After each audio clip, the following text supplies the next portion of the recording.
Hi friends, நான் என்ன லஞ்சுக்கு என்னென்ன பண்ணியிருக்கேன்னு பார்க்கலாம் வாங்க. முதல்ல சோறு,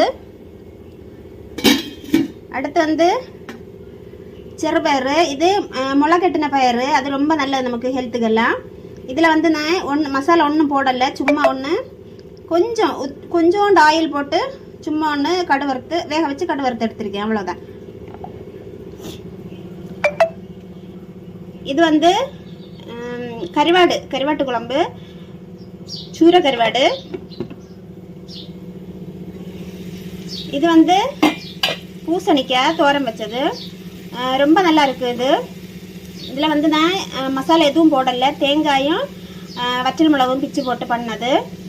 வேறு எந்த மசாலையும் போடலை. இங்கே ரொம்ப கிளைமேட் சூடாக இருக்குது, நமக்கு ஒருபாடு மசாலா வச்சு ஒன்றும் சாப்பிட முடியாது, அது ஆனால் நல்ல டேஸ்ட்டாக இருக்கும். அப்போ இதுதான் ஃப்ரெண்ட்ஸ் இன்னும் எனக்கு லஞ்சு. உங்களுக்கு இந்த வீடியோ பிடிச்சிருந்தா மறக்காம என்ன சேனலுக்கு